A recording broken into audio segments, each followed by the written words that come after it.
En la información también nos daban un margen bruto de lo que era el 40%, un margen operativo de lo que era el 30% y nos decía que incluía lo que era la depreciación. Luego nos daban en la información también una inversión anual que decía que era el 3% y eso tenía una vida útil de 10 años. El impuesto nos mencionaban que era el 30% y una depreciación para el año 2013 de 4.752.449. Entonces, para lo que es el cálculo del costo del capital de trabajo, perdón, teníamos que calcular lo que era el periodo medio de inventarios, el periodo medio de cobro y el periodo medio de pago. En este caso, para lo que es el periodo medio de inventarios, lo hicimos de esta manera, que es el inventario dividido sobre lo que es el costo de la mercadería vendida, dividido entre 360. Y entonces eso nos daba 51,98. Después, para el periodo medio de cobro, bueno, este es, vamos a ir a verlo, es el R11 entre el R9. Entonces, para el periodo medio de cobro, sería, en este caso, el promedio entre lo que es el efectivo y cuentas por cobrar del año 2012 y del año 2013. Eso porque así nos lo pedían en la información. Y luego, vamos a ver, el R9 que corresponde a... Tal vez ahí lo que pueden hacer es que alguno de los compañeros del grupo le va también ahí apoyando para que tenga abierto el otro lado. Ajá, bueno, en este caso el R9 corresponde a lo que son las ventas. Entonces, de esa manera calculamos lo que es el periodo medio de cobro. Después Mari, para... si quieres, te digo para el periodo medio de pago, Ajá. La fórmula que usamos, como para que no te devolvas, fue cuentas por pagar entre el costo de la mercadería vendida entre 360. Ajá. Bueno, entonces en ese caso nos da 47,10. Para lo que era el capital neto de trabajo, ocupamos también lo que es la rotación de inventarios, que en este caso es 360 dividido entre lo que es el periodo medio de inventarios, y eso nos da 6,93. Estos otros dos también los calculamos, sin embargo, no se utilizan. Luego, okay. Bueno, luego nos da... Un momentito ahí, nada más, que tengo veo la mano. Pablo, ¿tienes alguna consulta, Pablo? Sí, profe, es con respecto a lo de los inventarios. Es que no sé si fue que yo malinterpreté la instrucción que decía que era el promedio simple de los últimos 3 años de inventarios, de la rotación de los inventarios. Ajá, acá está calculado que dice que es el promedio de esos últimos 3. Ahí no lo mencioné. Sí, no, pero es que, digamos, en ese caso, nosotros lo que hicimos fue calcular la rotación de 2011, 2012 y 2013, y después promediar esas rotaciones. Entonces, no sé si ahí existe alguna diferencia. Ya te entendí. Vamos a ver, en relación a eso, dice el inventario, dice, la gerencia en conjunto con la gerencia financiera tiene que mantener una rotación similar al promedio simple de los últimos 3 años. Ok. Dice promedio simple de los últimos 3 años. Lo que estás diciendo es que lo hicieron calculando primero las rotaciones, ¿es así? Es correcto, sí. Ok, y ustedes, compañera, lo hicieron calculando primero el promedio del inventario. Ajá. Ok, lo correcto es el promedio simple de las rotaciones. Ok. Ajá. Entonces, ahí tenían que calcular las rotaciones de cada año y sobre esas rotaciones hacer un promedio. Que fue lo que hizo el grupo de Pablo. ¿Cierto, Pablo? Correcto, sí, profe. Y otra consulta con respecto a eso que teníamos nosotros. Ajá. Es que nosotros tenemos la fórmula para calcular la rotación de inventarios, es costo de mercadería vendida entre inventarios promedio. Entonces, no sé si de verdad se utiliza el promedio o simplemente lo hacemos como con los datos de cada año. No, con el promedio. Tienen información para sacar el promedio, ¿verdad? Ok, listo, gracias. Correcto. Pero entonces les dio diferente a nosotros. Les dio un poquito diferente, sí. ¿A cuánto les dio el promedio a ustedes? 6.52. No, bueno, a ella les dio 6.93 y da como 6.52, 6.53 les dio a ustedes, ¿verdad, Pablo? Sí. Sí, hay una leve diferencia ahí, pero ya aclaramos qué es. Seguí, igual, va a haber alguna diferencia, pero no va a ser desplome. Ok, bueno, el error está ahí, pero bueno. Bueno, luego nos daban lo que era el activo libre de riesgo, que era de 3,30, el rendimiento de mercado de 5,12 y el beta de 1,7. Con eso calculábamos lo que es el KS, que nos da 5,25%. Luego nos daban el KD, que era de 8,7, y con eso calculamos el KI, que era del el KE por 1 menos T. Y eso nos da 6,09. Y luego el G nos decían que era de 3%. Esto para calcular el WAP, que aquí lo hicimos de las dos maneras. En este caso, tomamos lo que era el peso, el peso de la deuda por el KI más el capital por el KS, y eso nos da 5,64%. Entonces ya tenemos acá los datos como generales que ocupamos. Ahora nos pedían lo que era el flujo de efectivo, que era como la primera pregunta. Entonces, bueno, hicimos esta tablita con lo que es el crecimiento de ventas del 5%. Primero calculamos lo que son las proyecciones.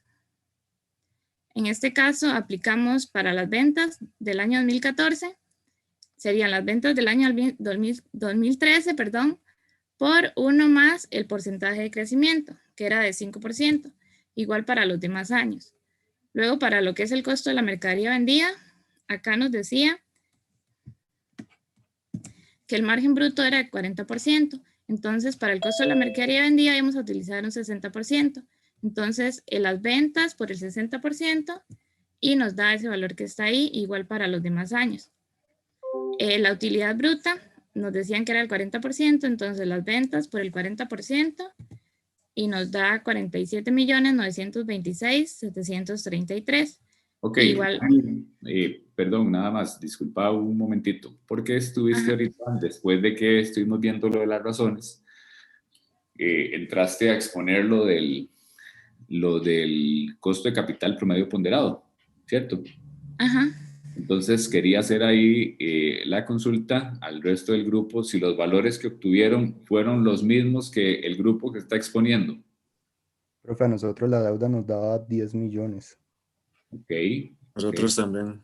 Ok, vamos entonces a revisar un momentito esa parte porque es importante, ese es un dato importante porque recuerden que es el que requerimos para efectos de los flujos como tal. Entonces, ya nos vamos a detener ahí. Primero le voy a dar la oportunidad a Alejandro, te escuchamos. Yo tengo una consulta con respecto al KI y el KS. Para el KI no se necesitaba usar el KD por 1 menos T. Es que, digamos, nosotros para sacar eso tomamos el 8.7 como el KD, pero yo no sé si eso estará bien, que es el costo bruto de la deuda, porque nos da diferente. Y para el CAI lo hicimos de esa manera. No sé si está diferente.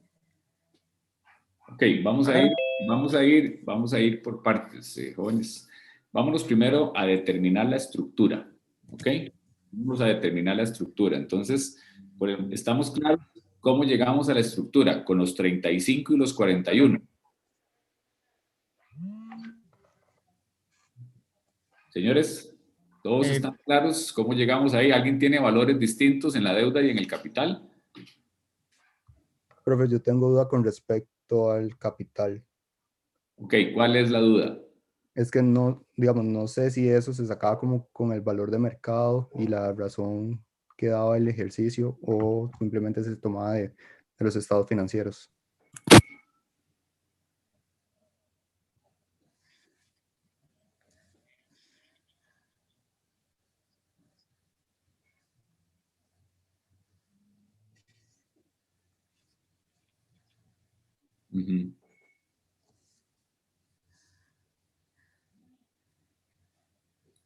Sí, pero tenían más valores, digamos, en la parte de la deuda.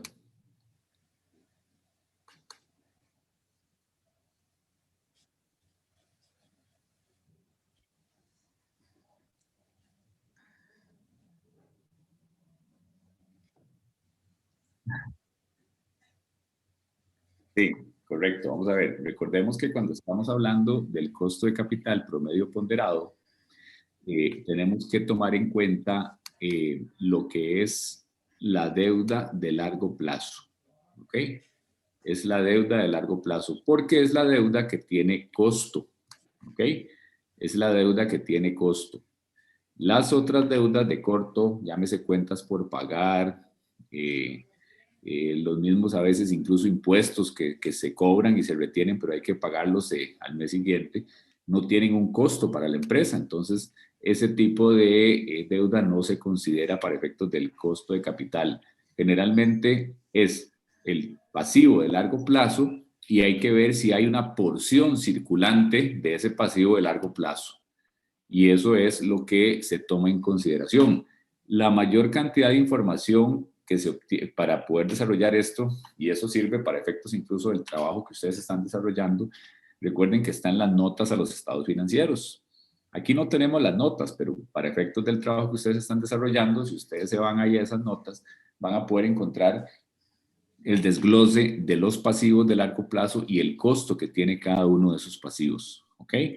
Entonces, de ahí toman esa información. ¿Ok?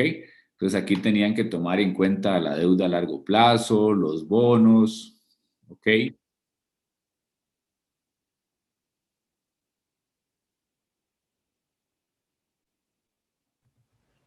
Es que hay una cuenta que se llama préstamos bancarios y documentos por pagar. Exactamente. Entonces, ahí eso es lo que está.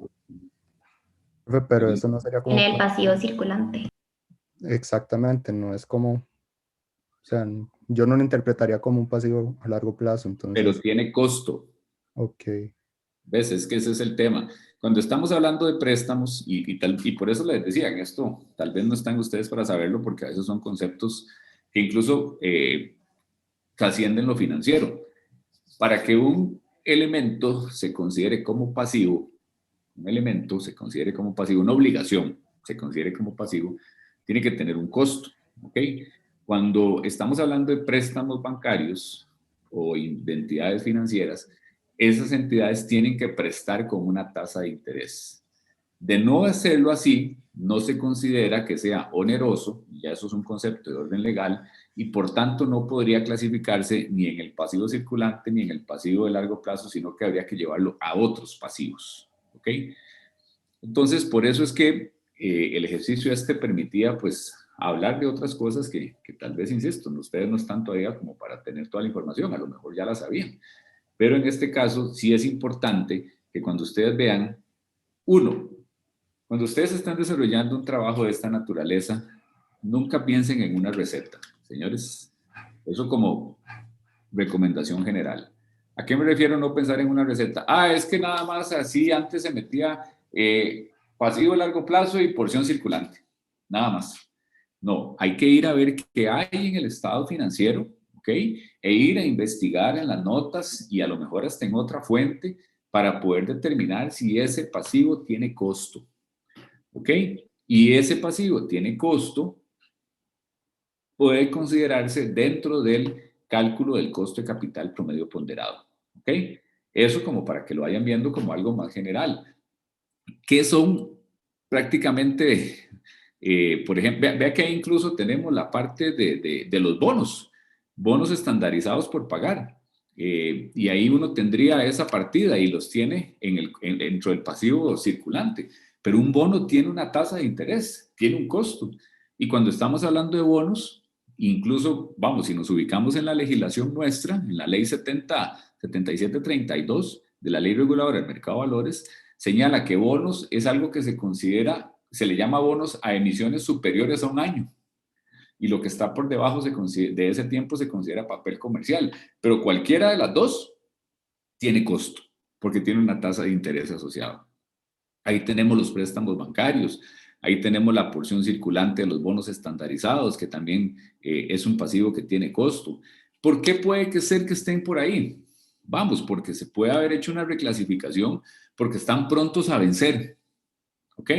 Entonces, ¿por qué es importante registrarlos en el pasivo circulante?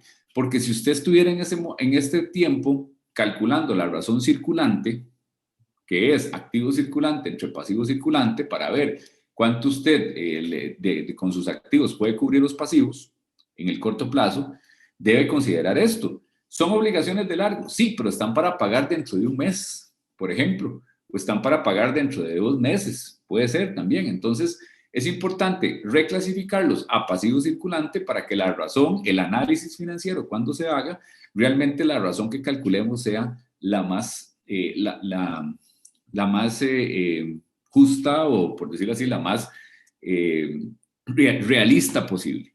¿Ok? Que precisamente sería la que considere esos pasivos que, aunque son de largo, ya están prontos a vencer. Se constituyeron tal vez hace unos 5 años para atrás y entonces obviamente eran largos, pero ya les falta tal vez un mes o les falta 2 meses por vencer. Por eso es que se hacen esas reclasificaciones, que es, por ejemplo, lo que sucede con la porción circulante. Entonces, por eso es que teníamos que considerar esos elementos dentro de lo que es pasivos de largo plazo. ¿Ok? Hola.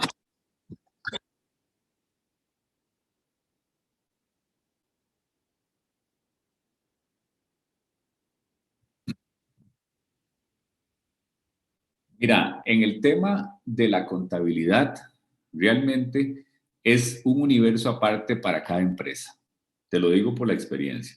Aún cuando hay catálogos estandarizados, como por ejemplo pasa en las entidades financieras, los bancos, las mutuales, las cooperativas, estoy hablando a nivel Costa Rica, tienen el mismo catálogo de cuentas. ¿Ok? Porque ese es el catálogo que emite la SUGEF. Y aún así, vos te vas y haces una comparación y partidas que son de naturaleza similar, a veces las clasifican o las registran en cuentas que son diferentes. Entonces, explicarte la razón por las cuales están en eso, habría que ir a investigar por qué realmente. Es que por eso te digo, habría que ir a ver cuál fue la razón del por qué en la contabilidad se hicieron así. Lo que yo sí te puedo asegurar, porque eso sí te lo puedo asegurar, es que un bono, un préstamo y una porción de circulante, los bonos y la porción de largo plazo, tiene costo. Eso sí te lo puedo asegurar.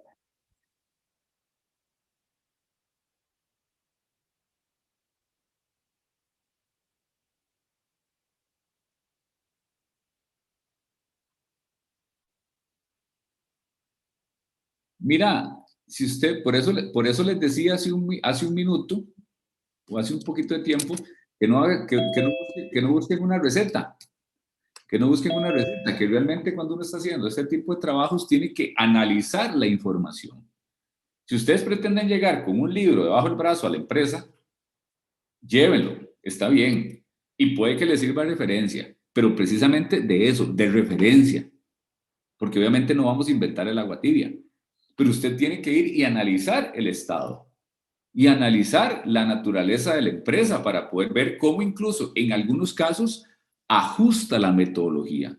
En el camino a veces hay que ajustarlas, respetando los principios generales, pero no podemos pensar nada más que en todo vamos a llegar y la información va a estar estructurada de tal manera que nada más es de tomar las partidas.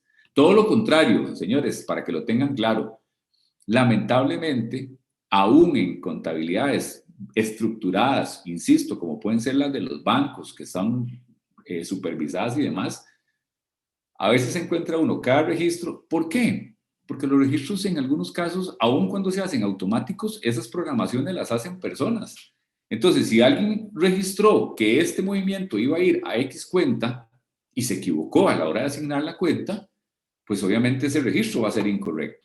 Yo estaba con otro socio haciendo hace poquito un trabajo precisamente de control de gasto, porque ¿qué es lo que utilizan mucho las empresas? La cuenta de otros gastos, otros ingresos, y hacen unos monstruos de cuenta, unos monstruos de saldo, que uno dice, ¿cómo puede ser que en otros haya tanta cantidad? Y no se sabe realmente qué es. Entonces nos fuimos a hacer una depuración de esa cuenta y encontramos una serie de reclasificaciones que tenían que ir a otras partidas. Entonces, no es un sinsabor, Pedro. No, lo que estamos simplemente es ante una realidad de que cuando vamos a hacer un trabajo de esto ya en la práctica, hay que ir y buscar y rebuscar. ¿Ok? Y por eso es que incluso trabajos de X parecidos a esos que les tienen, los pagan también o se pueden cobrar bien, porque requiere de tiempo, requiere de esfuerzo, requiere dedicación, requiere de ir y desagregar la información. ¿Ok? Sentarse, porque imagínense cuando son transacciones, bases de datos que tienen 100,000 registros. ¿Ok? Entonces, hay que sentarse incluso a veces hasta con los informáticos para poder buscar cómo extraer esa información y llevarla a formas de procesamiento. Hace unos días ustedes hablaban incluso sobre el Power BI, entonces uno lo lleva a alguna otra, pues que una tabla dinámica a veces, como la parte más sencilla, pensando en el Excel. O algunas otras, como hay algunas empresas que ahora tienen un departamento de BI y entonces llegan y de ahí traen información y demás. Entonces, todo eso se requiere para poder hacer un trabajo de esta naturaleza ya en la práctica. Hay que ir a esculcar la información. ¿Ok?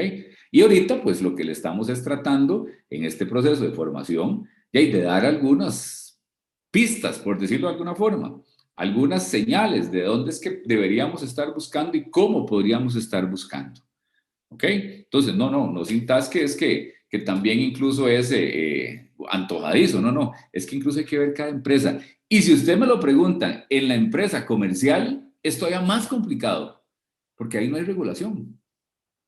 Entonces, en la empresa comercial no hay regulación como que diga, es que tiene que trabajar con este catálogo y con normas de información, normas internacionales de información financiera.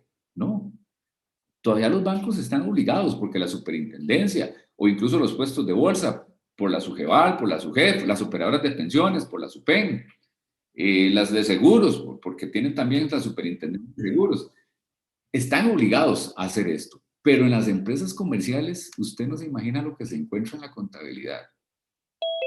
¿Ok? Entonces, hay que ir a meterse, ¿verdad? De cabeza en esos temas, ¿ok? Profe, Hola. y una pregunta, volviendo tal vez al tema del Enterprise Value, porque en mi grupo lo que nosotros utilizamos fue esa razón que viene al principio del caso de Enterprise Value Evita a 2013. ¿Está correcto? Es que esa es una duda que tenía yo, digamos que, porque nosotros sacamos el